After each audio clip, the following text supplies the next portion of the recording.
How many of you are inspectors? And the rest of you, desk jockeys, hazmat team, just here to hang out? Thought this trainer? Great.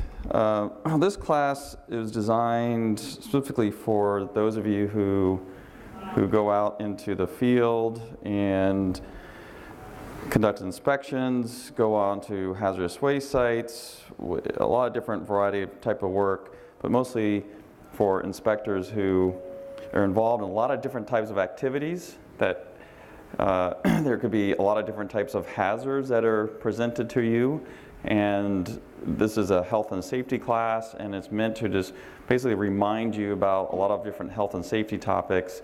There's nothing in this presentation you probably haven't heard before, but like all health and safety refreshers, it helps you remember the things that you're supposed to be doing that we tend to forget over the years and such.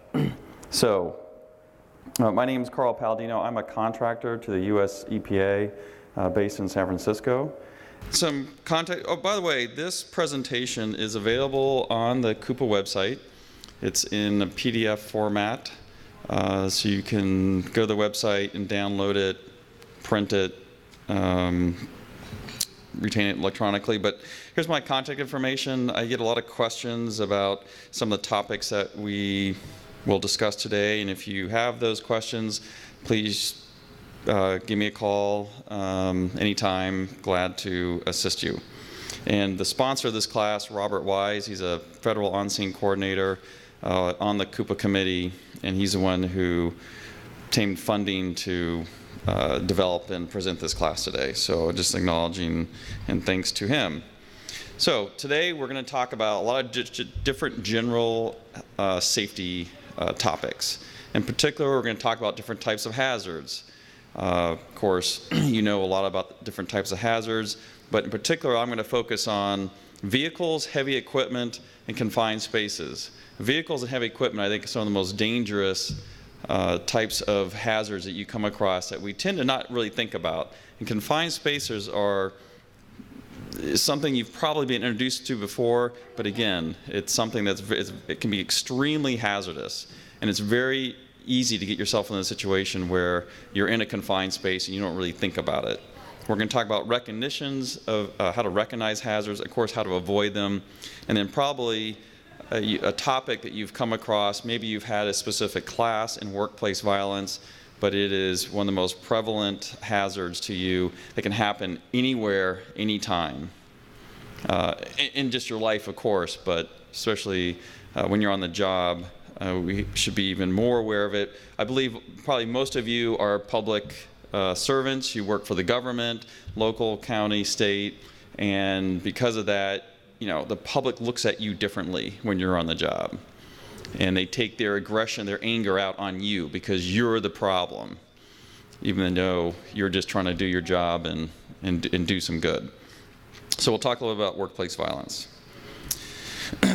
My objective of this is to talk about important health and safety topics. We can't cover everything in less than 4 hours, but I'm hitting on the ones that I think are some of the more important ones for those of you that go out and conduct inspections, what you may run across and such. So it's just, these are reminders. So some general inspection safety tips. Before you go to a facility, you probably have a file on that facility, and the previous inspector has written notes, hopefully, about what the owner is like. Are they ornery? Are they nice? Do they have a pit bull guarding the facility? What was their general housekeeping in the facility?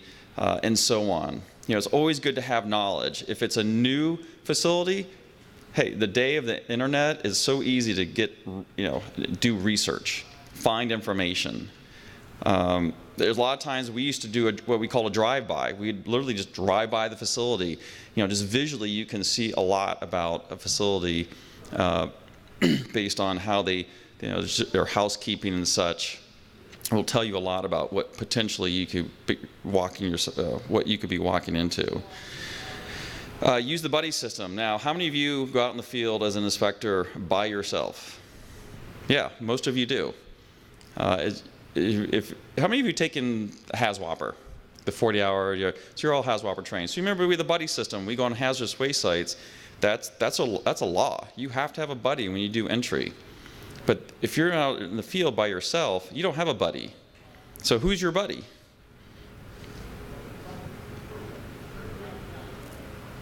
Well, it could be your cell phone, but that only works if you're able to pick it up and use it, assuming you have a signal. Maybe your buddy is, unfortunately, the facility manager that you're visiting. Might be the best buddy in the world, but it's always good to have a buddy.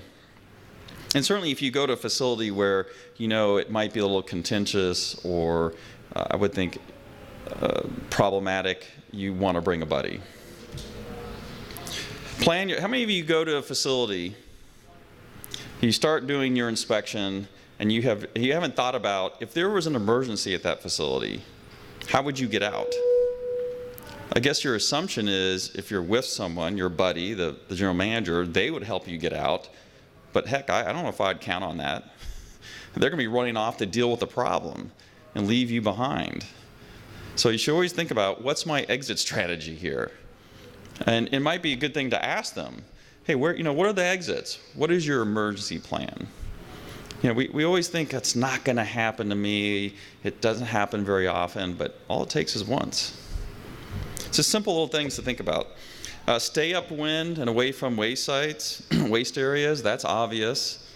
But it's easy to get downwind and be involved in breathing some fumes that you might not want to. If you have instruments, how many of you use PIDs, FIDs, other types of air monitoring equipment when you go out in facilities? No, for the most part.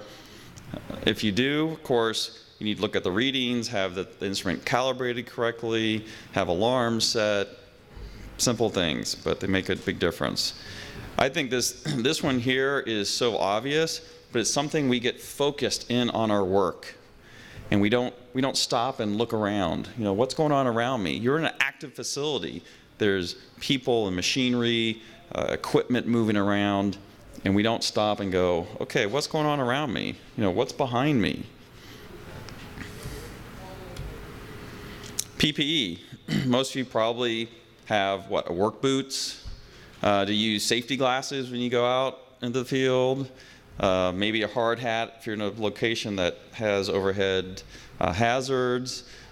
Maybe probably don't have gloves. You're not collecting samples necessarily. Maybe you do. Tyvek, other types of PPE, but do you need it? Something to think about. What about contamination? You can't always see contamination, but you can see whether your boots or your clothing have dirt on them, whether they have oil on them, whether there's been liquid on them, and if that's the case, what kind of decontamination are you going to do? Do you know what that material is? These are things you have to think about. Even though it might not be a classic hazardous waste site that we learn about in HAZWOPER, the facilities have all kinds of hazardous materials. Just because it's an active facility doesn't mean there's not contamination.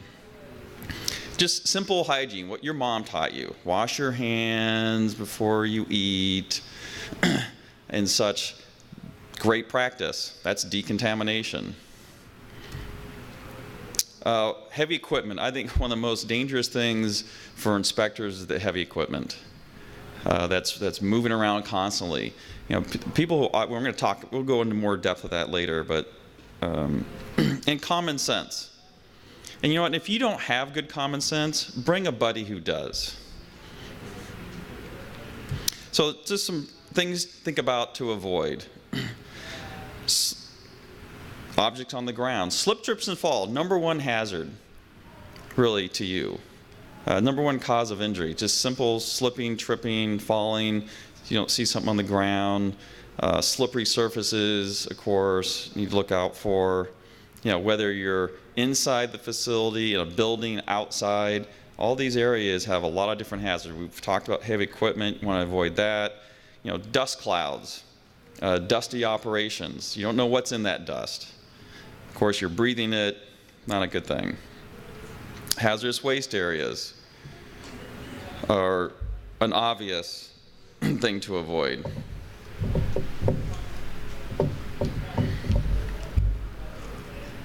Of course, you might not know where the hazardous waste is located. Another thing you might ask the owner, where do you keep your hazards? Point them out to me as we're going through the facility. How many of you wear ear protection when you go out in the field? Do? Oh, good. Great. That is, I think, two things that people tend to overlook. Eye protection, ear protection. People they ignore it. I'm not going to talk a lot about either one of those, but you only have 2 ears and 2 eyes. Protect them. Exposure to gases, liquids, very similar to the dust clouds and such. That's where the hazardous materials are. If you go to how many of you go to landfills? A few of you do. Very hazardous places. They seem pretty benign, but they've got giant pieces of heavy equipment. The landfill itself is decomposing. There could be subsidence, a lot of activities. They have flares, they have leachate collection systems, a lot of things going on, a lot of hazards. Wild animals, the decomposition areas are just one of them. The active face of the landfill, of course, a lot of activity going on. Steep slopes. You're walking, doing your inspection. Again, it's slips, trips, and falls. Talked about that. Contamination inside your vehicle. Do you examine your boots before you get in your company vehicle and take it back? And someone else is going to be using that, and they don't know what that contamination is. Maybe it's contamination, maybe it's not. So some other things. If you're collecting samples, you must use PPE. By definition, if you're collecting a sample, it might have some kind of hazardous material in it. We should be using PPE. Putting our equipment, notebooks, tools in waste. That seems so, like, who would do that? But it's amazing how many people do. They just don't thinking. They're focused on what they're doing. They put something down, and they put it right in the waste itself and get it contaminated. It's just simple things. Enter enclosed areas. We're going to talk more about confined spaces. That's a really important one. In a closed area doesn't necessarily mean, doesn't have to be restricted to a room like this. This is an enclosed area. But think about low-lying areas where gases that are heavier than air can collect. There's been many of inspectors of landfills. They've been overwhelmed by gases that have sunk into low-lying areas, and they've been overcome.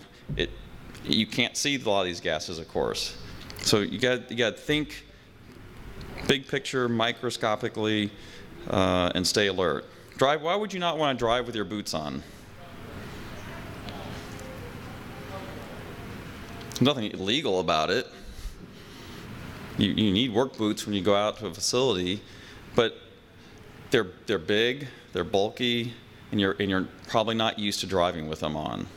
And so moving your feet becomes a little more difficult, and that in itself can be a hazard.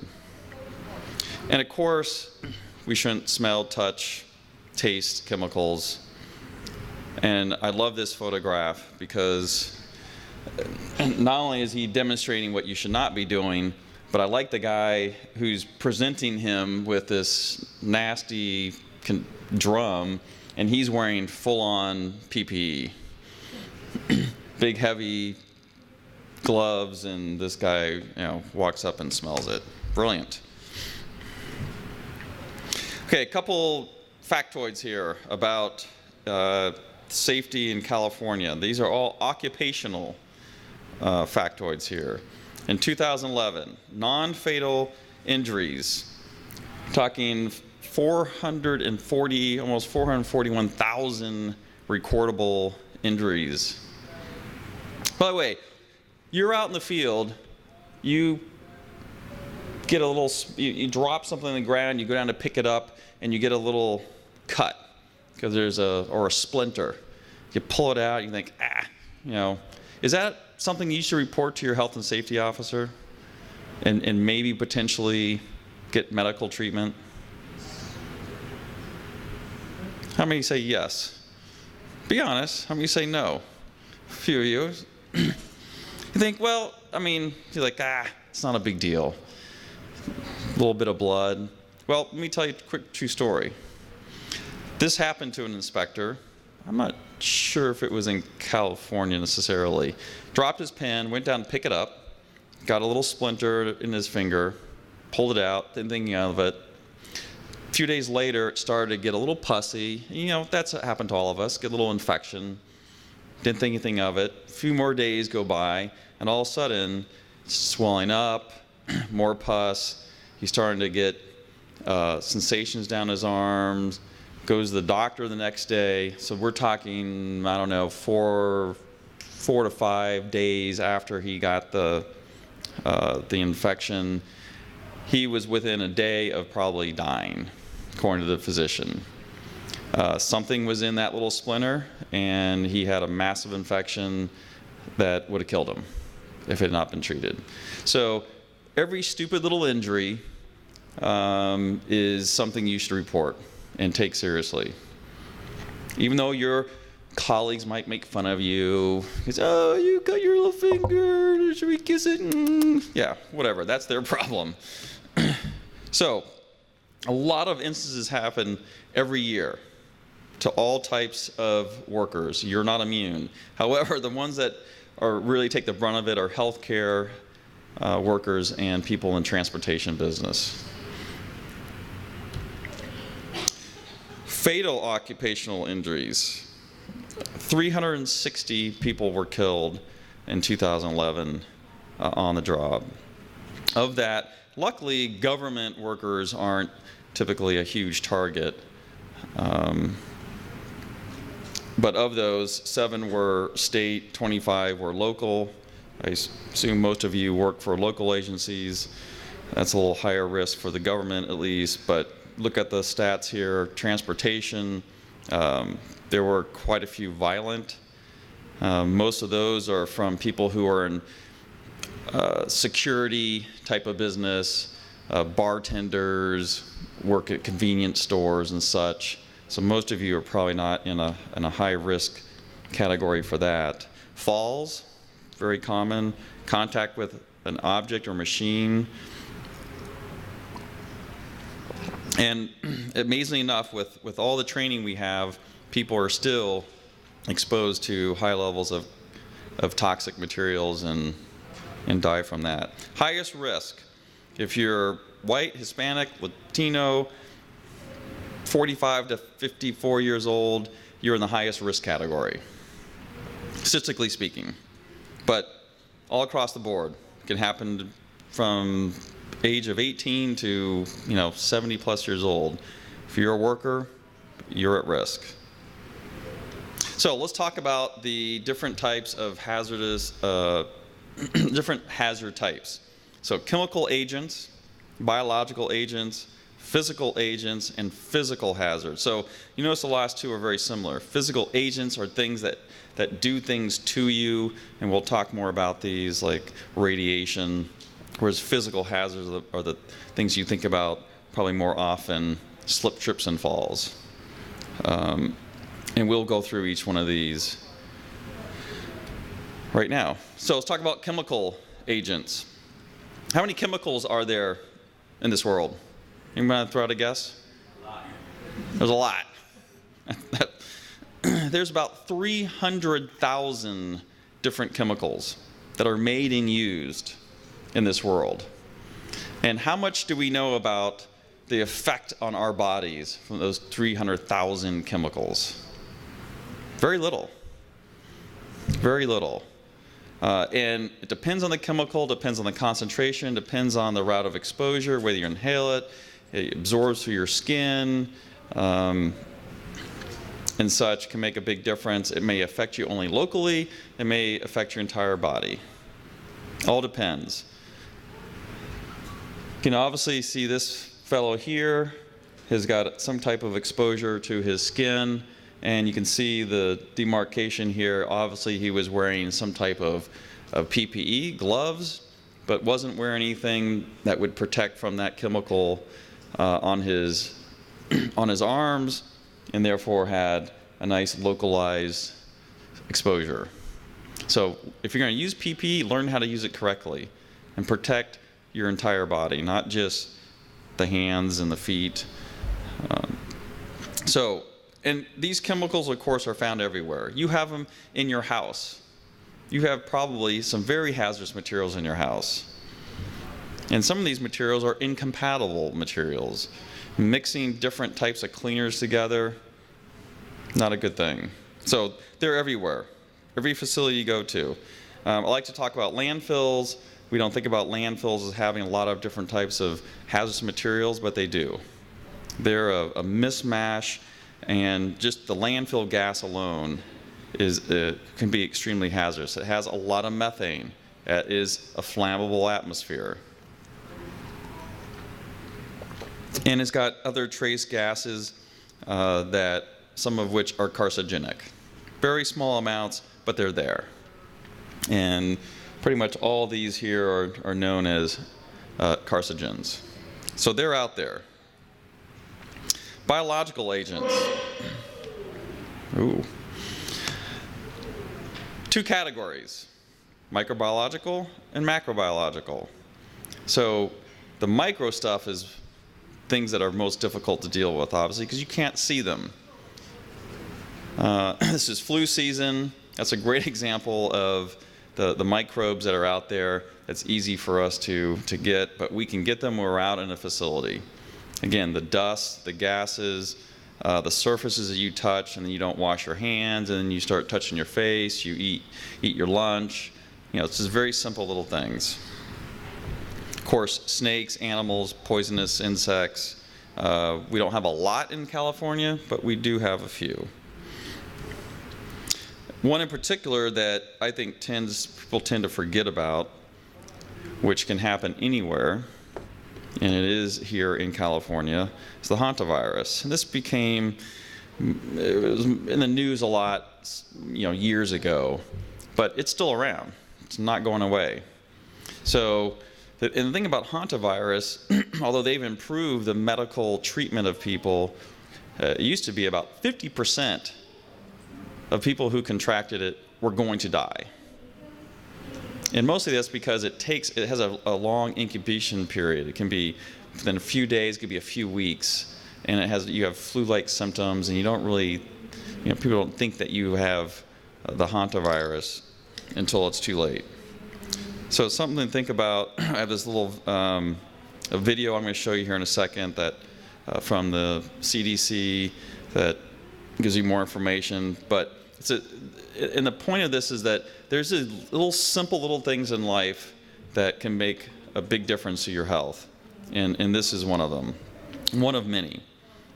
But it comes from very cute little mice and rats, and they get the virus. They're immune to it, doesn't harm them, and they pass it on in their urine, saliva, feces, and such, and then you breathe it, and bad things happen. So let's check this video out here for a few minutes. More detail.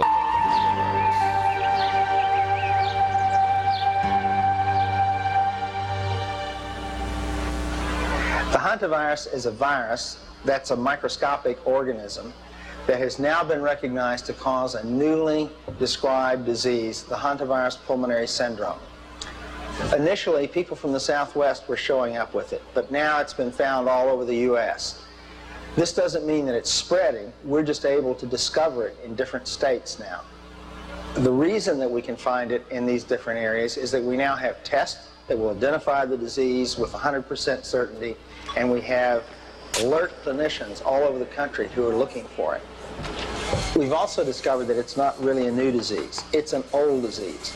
By looking at samples from people who have died with unexplained lung disease, we've been able to discover this syndrome as far back as the late 1970s. So it's been here a long time. We just haven't been able to recognize it until now. There are other hantavirus diseases found throughout the world. The viruses that cause these diseases are each transmitted by a different type of rodent. But none of the other viruses are as deadly as the virus that causes Hantavirus pulmonary syndrome. In fact, over 50% of the people who get it die from it.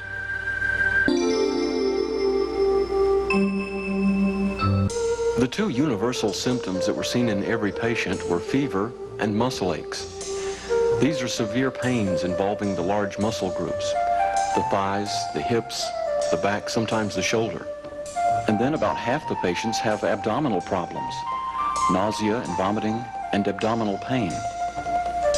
Some patients will have cough and shortness of breath early on, and some may go for a week or 10 days before they get the cough and the shortness of breath.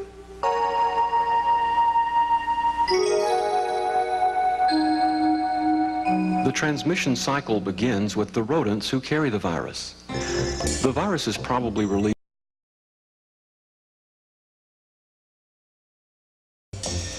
They transmit it or pass it on to each other, but they themselves don't get sick from it.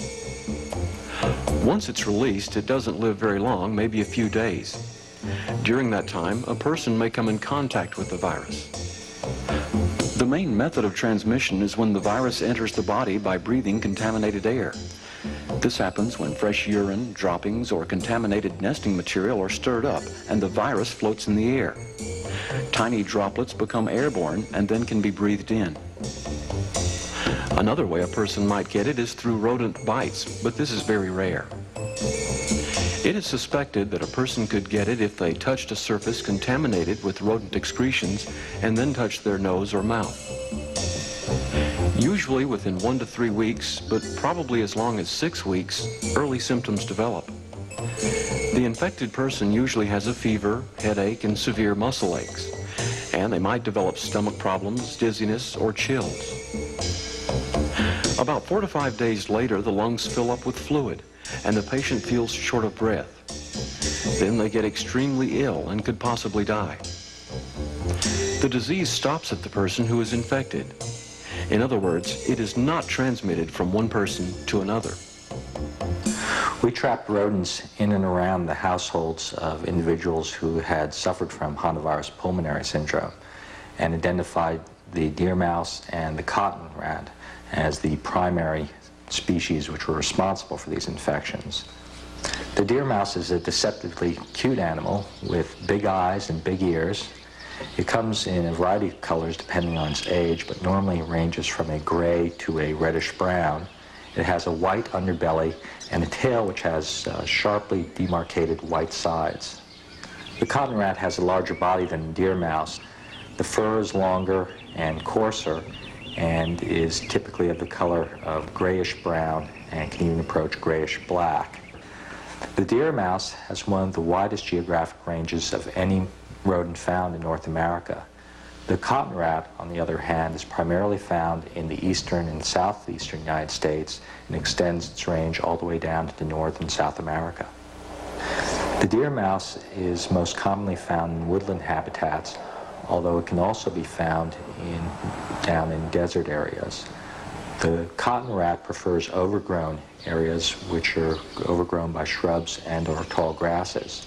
Although both these rodents are primarily found in rural environments, if the conditions are right, you can find them in cities. It can be hard to tell one mouse from another mouse, and you cannot tell an infected mouse or rat from an uninfected mouse or rat. In the future, we also expect that other hantaviruses will be found associated with other rodents. So in dealing with rodents, it's best to deal with them as if they all may be infected and use suitable precautions. As with any newly recognized disease, there's been a lot of speculation about how you can get hantavirus disease. Many people have been misinformed, and widespread fears have developed. There's still a lot we don't know about this disease, but there's some things that we do know. We know that you cannot get it from kissing or hugging someone who has the disease. We know that you cannot get it from doctors or nurses working with patients with the disease. And we know that you cannot get it from transfusion, from blood from someone who has had the disease in the past and survived it. We don't believe it's transmitted from farm animals, pets, or insects. The only way you can get it is from exposure to infected rodents' saliva, urine, droppings, or nesting material.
guy goes, you know what, you're right. I was not feeling good. And they start taking liquids in, and they recognize, wow, I was on the verge of heat exhaustion. Heat stroke. Your body's not regulating temperature anymore. You're not sweating. So your skin can be red, it's hot, your temperature is going up very high, over 104 degrees.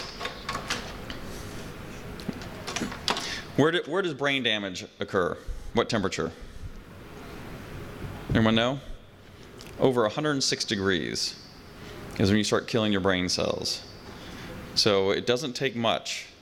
And that's what's so life-threatening about heat stroke, is you get to the point of unconsciousness and you start frying your brain and other bad things happen.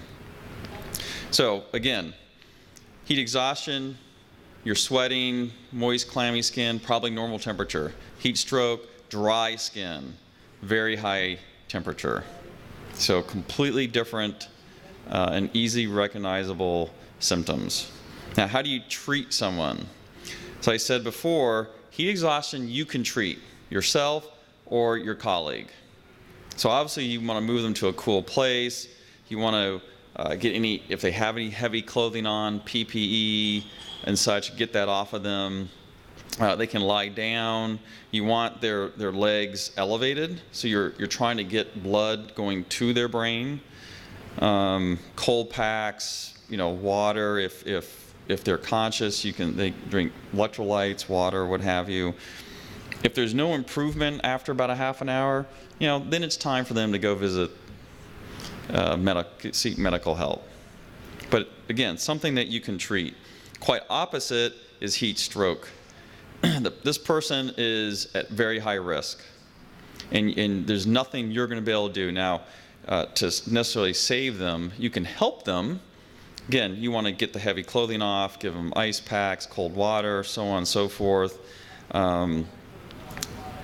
Instead of the feet raise, head and shoulders raise. You want the blood going away from their brain. But this is you seek immediate medical attention. This is something you're not going to wait and see if it gets better. Of course, the person is unconscious.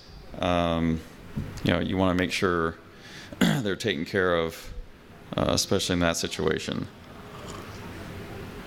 So I'll tell you about my incident that happened to me. I'm a runner. And then I was in high school, lived in Texas. It was the summer. Of course, as you can imagine, it gets hot. And it was a Sunday morning, a race in a nearby military base. And it was, if I can remember, probably a 10K, so about 6 miles or so. And I was about 16 years old. And I ran track cross country, perfectly healthy, no medical problems. And I was doing great in the race. I was up towards the lead pack, feeling great. It was a nice day. I don't think it was overly hot. It was like any other summer morning in Fort Worth.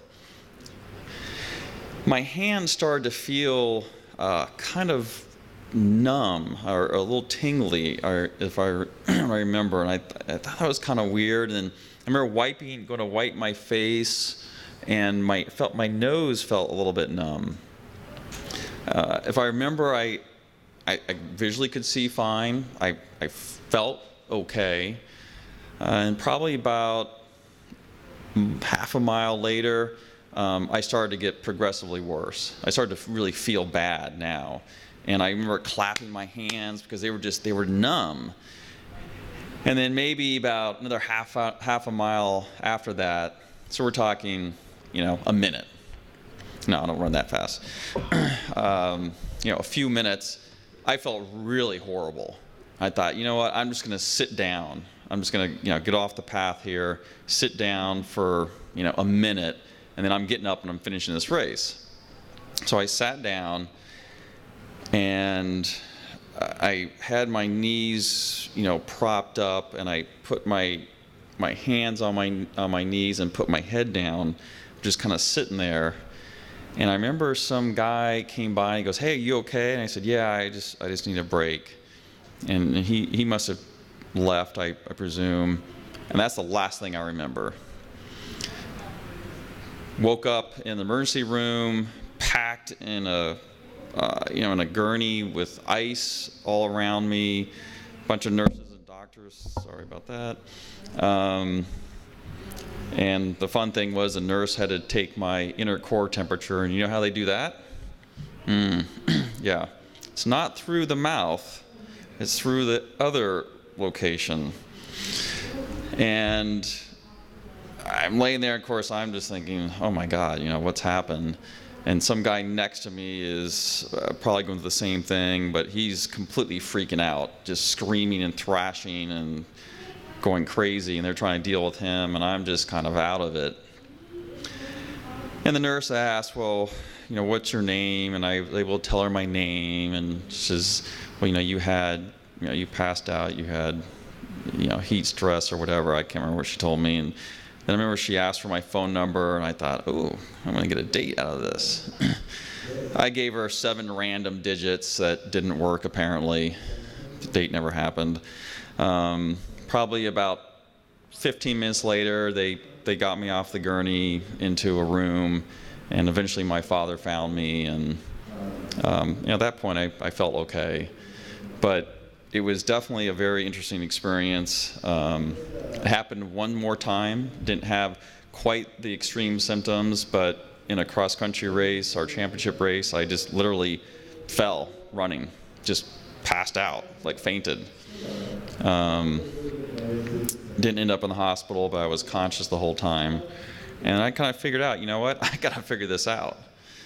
And I started learning about drinking, hydrating, and such.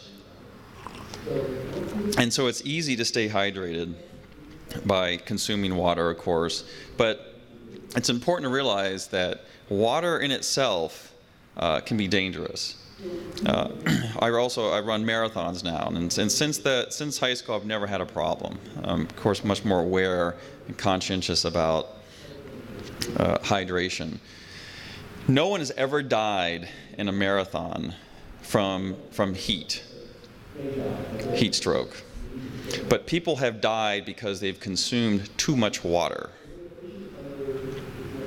Believe it or not, you can flood your system with too much water. It causes the electrolytes to become unbalanced. And at that point, there is nothing that medical doctor can do for you. You are either going to live or you're going to die. They can't extract water out of you. They can put water in you if you don't have enough fluids, but not the reverse. So in hydration, you got to be careful. You don't want to overhydrate. The other thing is, plain water doesn't do enough. You need to have electrolytes. Of course, now a lot of people drink electrolytes, Gatorade and Powerade and all those great groovy things. But you have to be careful because you don't want too many electrolytes. Because again, things get out of balance. In fact, one of my, Rob Wise, the sponsor of this class, he goes out in the field all the time, and had a lot of problems with heat stress. And he'd be in the field and he would feel bad, and he's like, "Oh, I gotta drink more water." And he started drinking a lot more water, and that kind of make him feel better, but not quite up to 100%. So he thought, "Oh, I need to drink Gatorade." So the next time he started drinking a bunch of Gatorade, and the same thing happened. And he got very frustrated. He's like, I drink all these fluids, and I'm just not feeling 100%. And he goes for his annual physical. It's part of his HAZWOP, occupational physical. He's telling the doctor this. He goes, "Well, the problem is you're drinking only water or only Gatorade. You're still imbalanced. You got lots of fluid, that's great, but your electrolytes are messed up." He says, "Drink a little bit of both." So now he drinks 1 Gatorade, 1 water. He's never had a problem since then. So you have to figure out what works for you, but it's very easy to deal with.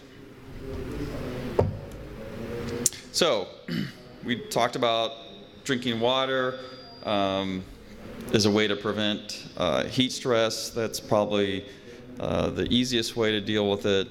Acclimating to a hot and humid climate. I don't know if you have a supervisor let you go to a site and hang out for a couple days and acclimate to the heat. It's not going to happen. Of course, resting frequently. OSHA does have guidances on, depending on the amount of heat, the humidity, how much time you should work versus rest. Those guidances are out there. Of course, caffeinated and alcoholic beverages they're diuretics, they cause you to urinate, and that dehydrates you. Of course, be careful of medication you might be taking and such. And again, have a buddy who can watch out for you and recognize the signs, because you're probably not going to. Great, any questions about heat stress? Then let's talk about physical hazards. There are a lot of different types of physical hazards, of course. The slip, trips, and falls are the big ones. Sharp objects, we talked about sharps. Overhead, heavy equipment. We talked about the temperature extremes.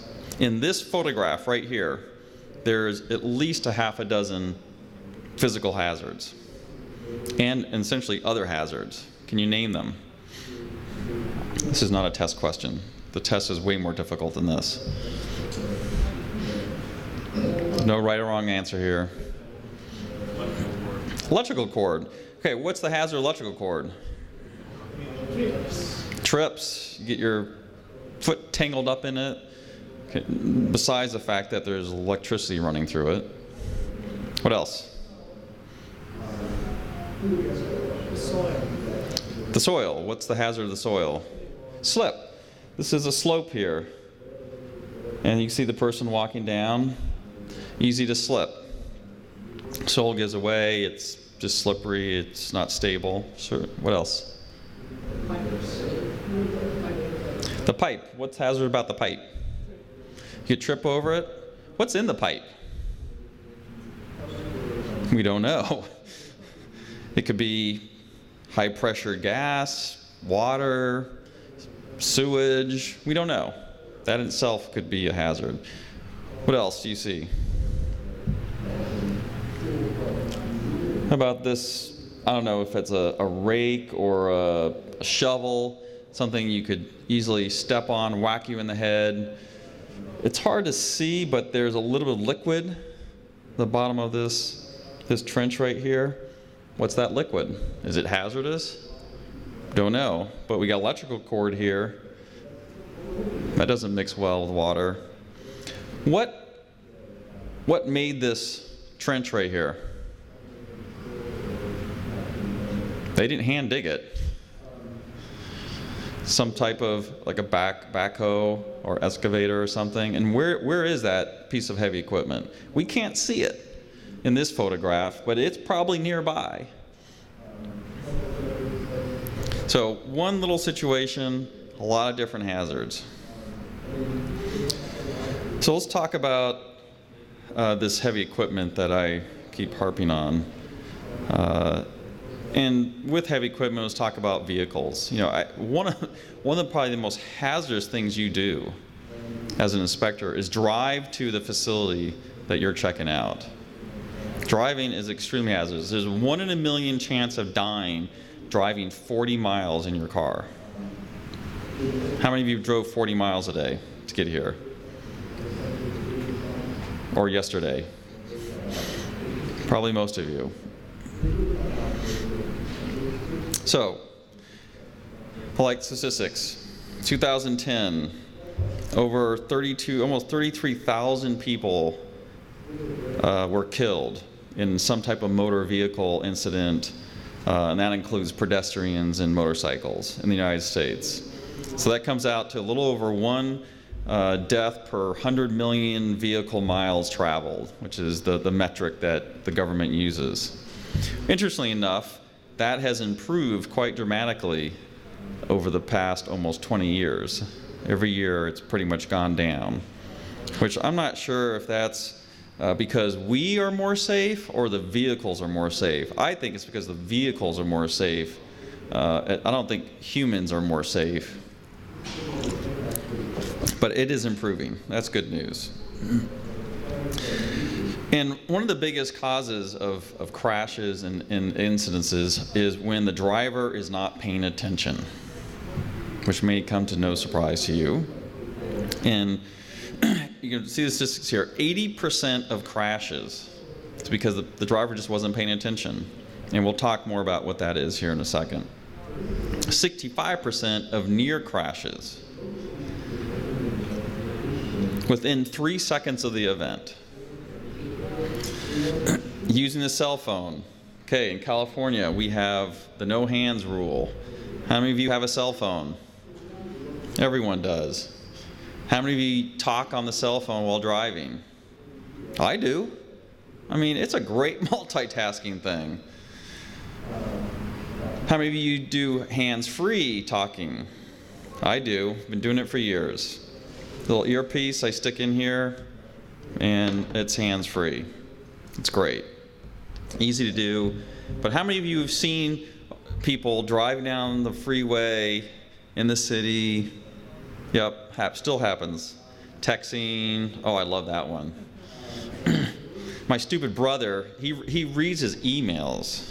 Well, he used to, and now he's got a car that will sync up and talk to him or something. But he used to sit there and drive. I'm like, you're an idiot. Never had a problem, but you never know. Again, you never know what's going to happen. How many of you get sleepy while driving? I do. How many of you ever had an accident? I have. Happened my first job out of college. I had to drive an hour each way. It was in Washington, D.C., along the Beltway. Not very fun. A lot of traffic all the time. And I was coming home from work, and I fell asleep at the wheel. Completely fell asleep.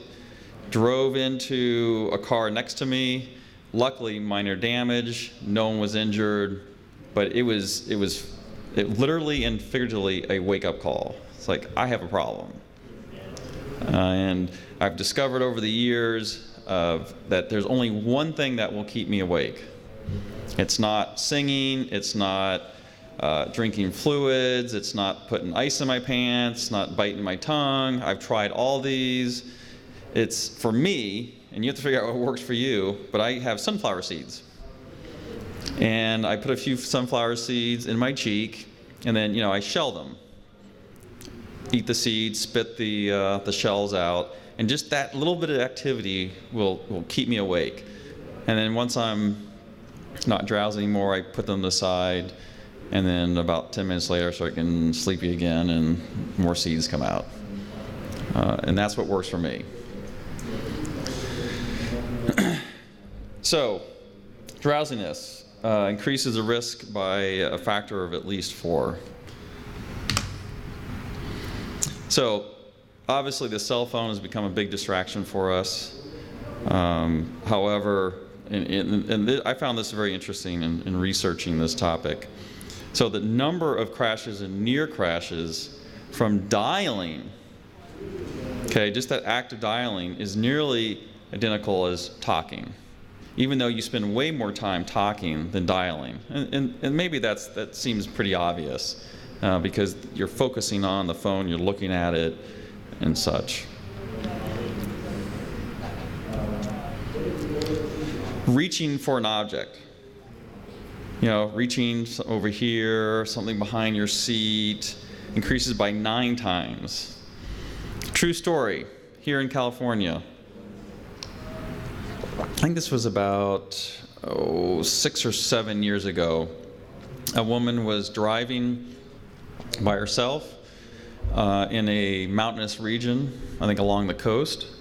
And she went to reach for, I think, some CDs on the passenger seat and leaned over, or maybe something fell on the floor, I can't remember exactly, but basically leaned over and in that time ran over a pack of bicyclists.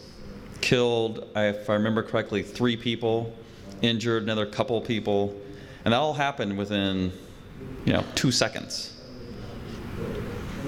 Tragic. Easy to avoid.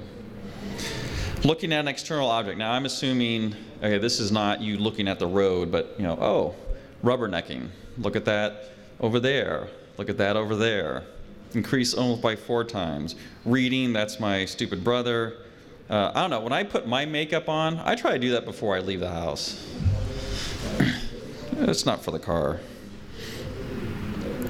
So bottom line, and it's rare that I put a lot of words in sentences on a slide, but I felt these were so important that I put them in exact quotes from the research that was done. Drivers engaging in frequently distracting activities are more likely to have inattention-related crash or near crash. We've talked about that. But here's what's more important. Drivers are often unable to predict when it is safe to look away, as the situation can change very quickly and you have no time to react. Even looking away for a brief moment. And I know we've all done this. I do it all the time. I pick up my cell phone, I look around, this is pretty safe time to look at the cell phone. And I start putting my password in, I start looking up, and then it's amazing because I don't know how much time has gone by. Sometimes I look at the road and I go, oh my God, I'm in a different state. It seems like you do things very quickly, but our brain tricks ourselves. And you could be looking at your phone for 30 seconds. You've traveled, a mile in that almost a mile in that time, fast you're going, of course. So, the multitasking thing is great, but there's a time and place for it. Driving's not one of them. How many of you ever been driving and has dealt with an aggressive driver? Someone who's trying to get around you, honking their horn. We all have. And these are the signs of an aggressive driver. And that what you have to remember about an aggressive driver is it's someone who's trying to take their frustration out by using their vehicle. That thing's a weapon. And so looking at these different signs of aggressive driver, what I found interesting in putting this presentation together is I read these and I was thinking, okay, besides running stoplights and red lights, I do all these other things. I've done them. My God, am I an aggressive driver? And it really I started thinking about it. It's like, maybe I am a little bit. I tend to speed and always in a hurry, and I hate getting stuck in traffic, so I'm going in, I thought about it, and it actually changed the way I drive. Just thinking about this, going, gosh, I don't do all of those at one time, but there's been times where, I've exhibited these now and again, and I realize I need to change my behavior. Leave more time to get places now. So, in dealing with an aggressive driver, and I'm one of these people when someone cuts me off, I get pissed off. I think, what, that SOB, I'm going to get them back, and I start tailgating, and and I realize, this is just stupid. It really is. What am I going to do? Ram his car? I have fantasies of putting a giant I-beam on my front bumper and just ramming someone and destroying their car. It's just, it's stupid. And I've realized that is just, that negative thought is not serving me. And now I just try to let it go. What, that person's got problems. They just, whatever, cut in front of me. You're in more of a rush. I'll get there safely. You might not. And you just gotta let it go. It's really that simple. You don't want to engage them. You don't want to look at them. You don't want to react, because that's what they want. Of course, you can report this to the police. I don't know what they're going to do, but that's what the advice is. if the aggressive driver is, if you witness them in an accident, you must stay away from them. Pull over, keep a distance, because they could come after you. And there's been many of instances where that has happened. Someone's gone to help the person who's had an accident, and they've gone ballistic on, taking their aggression out on that person who's trying to help them. So leave them alone, call the police, let them deal with it. So some more statistics here. Over 2,000 people died while driving their vehicle during work. Occupational deaths, over 2,000. Hey, over 30%, which is over 30% of the annual fatalities due to occupational injuries. So this is one of the big categories for hazards for you, just driving to a facility. Now, a lot of these have occurred in semi-trucks, but a good number also in automobiles, pickup trucks and such. About 50% were due to a collision with another vehicle. They occurred between 7 and 4 p.m., which makes sense. Working hours. Over almost 40% were on a U.S. or state designated highway. That means, the remaining were on other types of roads. 90% of the injured were male. Higher increase of risk over the age of 55, and transportation, services, construction business. So if you're male over the age of 55 in one of these businesses driving on a state or U.S. highway between 7 and 4 p.m., you're probably going to have an accident. No, I'm just kidding. So, very interesting statistics there. How many of you don't wear a seatbelt? Does anyone not wear a seatbelt nowadays? On my motorcycle. On your motorcycle, okay. They don't make seatbelts for motorcycles, and they probably shouldn't, right? How many of you even drive out of the driveway without your seatbelt on? No? You get in the car, click it, or ticket? Very good. I travel a lot. I rent a lot of vehicles. They're always different. And you get in, and the first thing I do is adjust the mirrors, turn the radio on, pick a station, adjust the seat, get all my stuff, my cell phone plugged into my earpiece, my drink, whatever, get situated, and then I start driving. So figure all that stuff out. Don't do it on the fly. Of course, we talked about, no distractions, not just the cell phone, but, even eating. My wife makes 2 waffles every morning for breakfast, takes a napkin and goes in the car and eats, driving the city, her waffles while driving, where it drives me crazy. It's like, just eat the damn waffle when you get there. Eat it before you leave. How much time are you saving? They're waffles. She won't listen. How many of you check your blind spot when you turn or change lanes? Look in the mirror doesn't always work. I have a little Toyota convertible. I am going to lose on virtually any other car out there on the road. I check my blind spots twice before I change lanes. I'm that paranoid about it.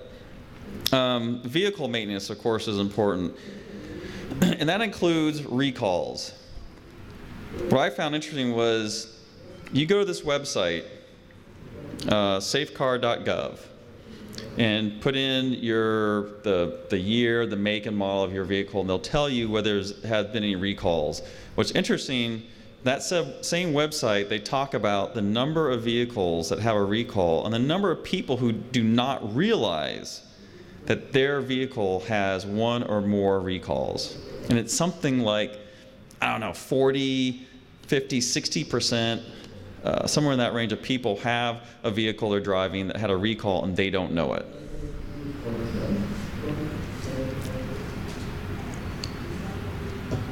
So the little simple things. Of course, driving in bad weather can be extremely hazardous. How many of you ever driven through the valley when they had the Thule fogs roll in? That's scary. So you can't even see the front of your car sometimes. Or torrential rain where you can't see 2 feet in front of your car.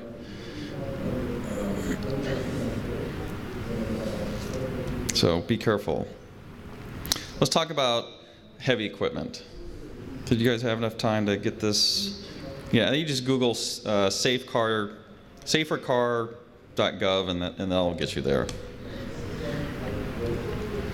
So heavy equipment. Here's the deal about heavy equipment. The driver of the backhoe, the truck, whatever it is, they are not responsible for your health and safety. Their job is to operate the vehicle. Now, they're not out to get you. They don't want to hurt you, but they're trying to do their job. Your job is to look out for them. That's how it works. You have to defend yourself. Don't rely on the driver just because he looked at you. You think he caught your eye. He may or may not have. So watch out for heavy equipment. Of course, hand signals. Decide what the hand signals are if you are working around heavy equipment. Every operator has different hand signals. Does this mean stop? Does this mean come forward? Whatever they are. You should always try to be in line of sight of the operator so hopefully they can see you. Of course, the safety vest and the hard hat are ways just to visually allow the driver to see you. And you never approach the equipment until the operator has stopped the vehicle, put the backhoe arm down, whatever appendage it has, and has told you specifically, come forward. Again, them looking at you doesn't necessarily mean they're ready for you to come up and talk to them. The no zone. This is the area around heavy equipment where the operator has a reduced visibility or no visibility whatsoever. And I'll show you some little figures, graphics here that show you what I'm talking about. Take a backhoe, very common piece of heavy equipment. The area, and this is the number of feet away from the vehicle where the operator in this shaded area has limited or obscured vision. So about 8 feet on each side, up to 18 feet in front, up to 29 feet in the back. It's a huge area where they can't see you very well. So if you're in that area, you're at danger. Look at that bulldozer, 18 feet plus in the back, the front, 16 feet in the back. Again, depends on where you are. But again, another huge area, they just cannot see you very well. Even a forklift, obviously in front of them, and this is without a load. You stack something up here on these forks, they have no visibility in the front. Look at this semi-truck. This dark gray area is 100% obscured. They can't see you at all. You're talking, a huge area here. Not to mention in front of them up to 40 feet in front of them. A dump truck, same thing. A certain place behind them, they can't see you at all.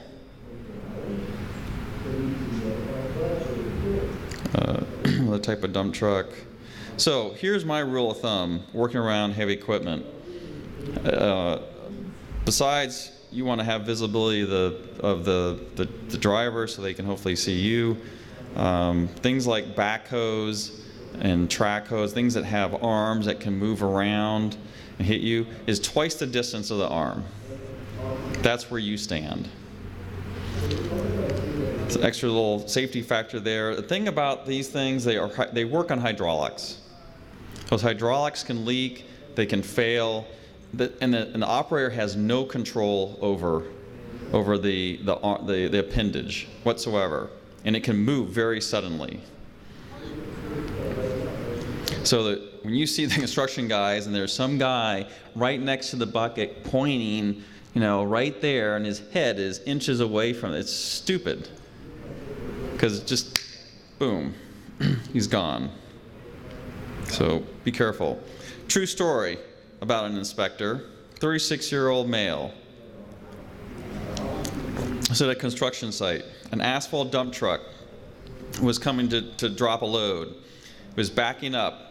His backup alarms were functioning, traveled quite a far way, 770 feet in reverse. The inspector had on his reflective vest, had on the hard hat. The inspector had his back towards the vehicle.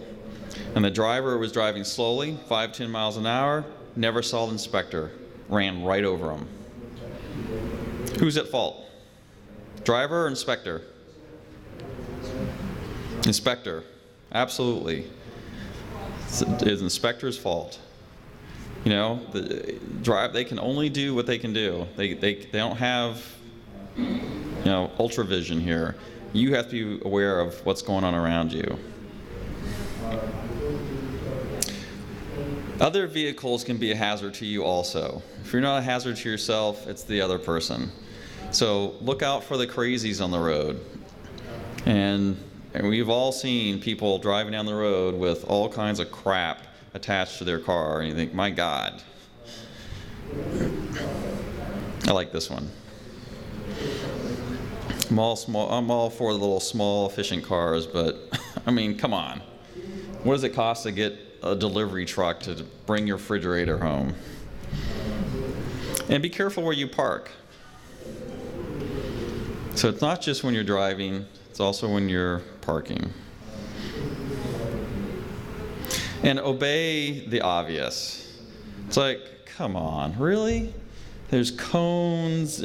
I'm assuming there must have been something indicating that this was a hazardous area. And I like this woman. She's probably Italian. She's like, why? And I love this one because not only is there a gigantic sign. This is how this went down. I know this is what happened here. They started out with a few cones and probably one do not enter, and some dude ran through and crashed his car. And they're like, okay, let's put up a few more cones, a couple more signs. It happened again. Well, let's put more signs underneath. And then finally, after like the 5th accident, they're like, okay, one big gigantic sign. It's like people will pay attention.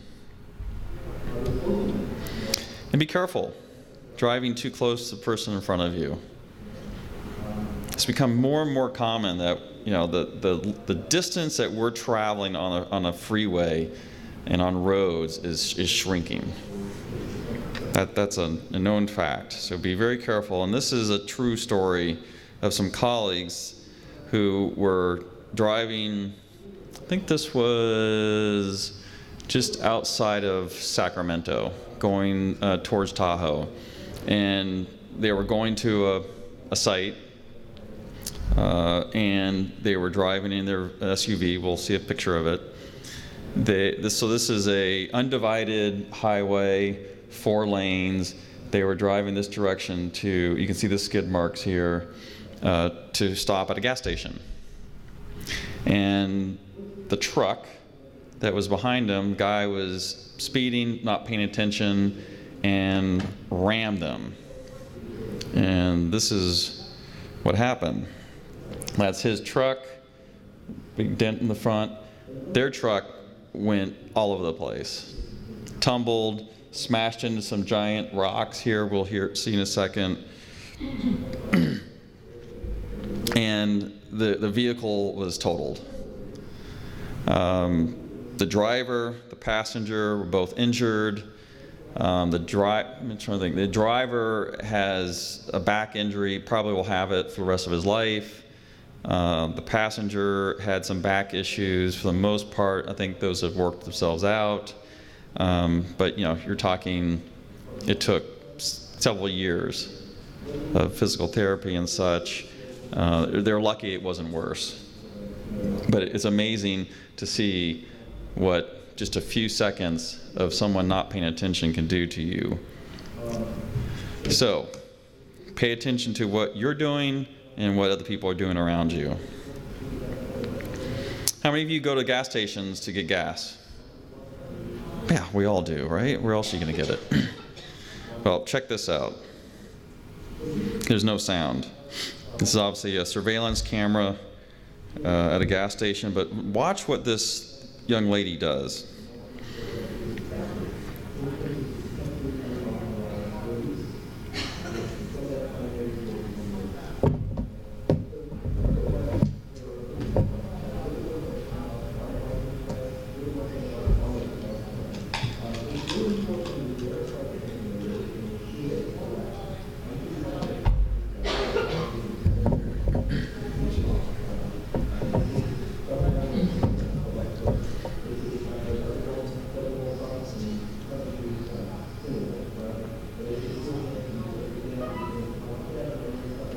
Okay, everything's good up to this point. What does she do? She gets in her car.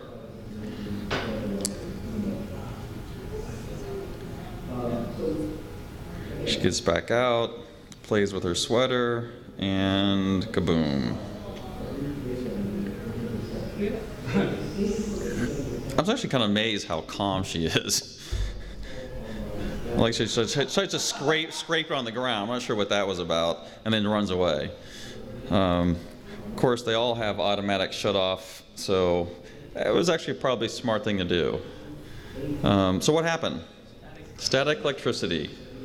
So the rule is, even when you get out the first time, you should ground yourself by touching something metal, either your car, the gas pump, and to release that static electricity. Now, she had a combination of things going on. She got back into her car. She probably grounded herself when she took the nozzle out, put it into the gas tank, but she got back into the car. She had a sweater on. It looked like it was kind of a fuzzy, and she kept adjusting it, and that's what probably built up the static electricity. But very simple thing can happen to anyone. Any questions about vehicle, heavy equipment safety? Again, probably one of the most important safety hazards that you come across, because we do it all the time. Yes? You know if that's ever happened with the new enhanced vapor recovery phase 2 with the... Oh, so because the nozzles have that big, well, either the slide that's supposed to help capture the vapors. That I don't know, to be honest. I would guess that would probably help reduce that incident quite a bit, but I don't know if I guess in California they all have to have that now, but I'm not sure about other states. They don't. Yeah, because I've been to a lot of different states that they'll have maybe the round little shield, but certainly not the vapor capturing device. No. Anyone listen to Ghostbusters? Or not Ghostbusters, the Mythbusters? They talk about, you ever see the episode? They talk about, can a cell phone cause the fumes to ignite? All gas stations, they say, don't talk on your cell phone while pumping your gas. Well, they proved that you cannot ignite the vapors with your cell phone. So talk freely. No, I'm just kidding. Assuming they're correct. I think we're going to take a break right now before we launch into confined space. So let's take 10-15 minutes, and then let's call it about 10 to 10, and we'll start up.